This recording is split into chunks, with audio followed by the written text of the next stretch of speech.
En apparence, tout oppose ces deux domaines, celui du folklore, des traditions populaires et celui de l'avant-garde, de la modernité.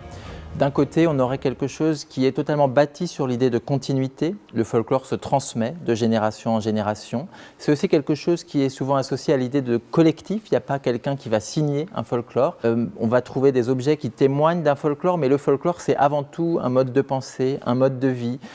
C'est une danse, une musique, un proverbe, une manière de parler, une superstition. Donc un domaine qui échappe à la matérialité. De l'autre côté, l'avant-garde, la modernité, on a l'impression qu'elle se bâtit à l'opposé, c'est-à-dire qu'elle va beaucoup travailler par rupture. En tout cas, là aussi, on a une idée préconçue peut-être que l'avant-garde, il va falloir tuer le père. Et donc on n'est plus du tout dans cette continuité de génération en génération.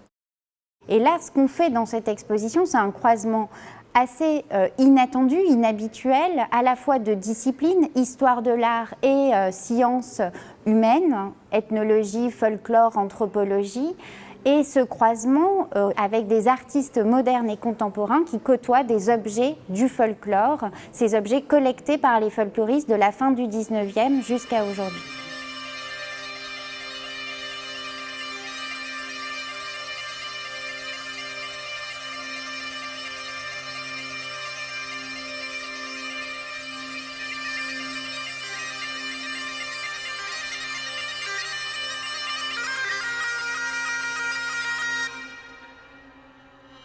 On a l'impression de deux domaines qui n'auraient pas grand-chose à voir entre eux. Et pourtant, de très grands noms de l'art moderne qui ont fait l'art du XXe siècle, on va se rendre compte qu'ils ne sont pas dans une rupture totale dans cette table rase. On a beaucoup parlé de table rase du passé.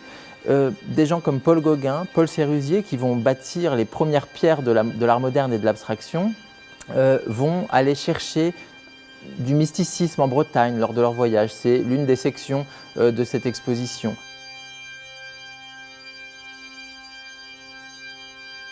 On peut encore citer Constantin Brancusi, très grand sculpteur dans l'épure des formes de la modernité, et pourtant ces sujets, ces techniques, ces matières, ces motifs viennent pour beaucoup de l'Oltenie, sa région natale de Roumanie, où il y a une très grande tradition du bois, de la sculpture sur bois.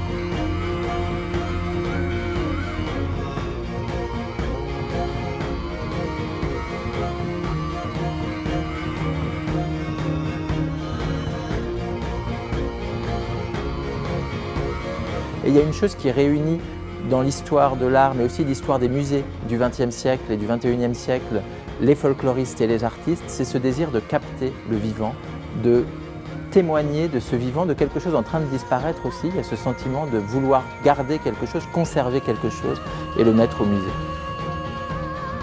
Dans cette exposition qui présente plus de 500 œuvres, on va mettre en regard ces croisements autour de cette notion de folklore avec les avant-gardes d'un côté, de l'époque moderne et contemporaine, et d'un autre, les arts populaires, les folklores. Et donc c'est une réunion de collections entre d'une part celle du Centre Pompidou, d'autres prêts également d'artistes ou d'institutions publiques françaises et européennes. Et l'autre partie majeure qui rentre en dialogue, c'est celle des collections du MUCEM, Musée des civilisations de l'Europe et de la Méditerranée à Marseille, qui a hérité du Musée national des arts et traditions populaires à Paris.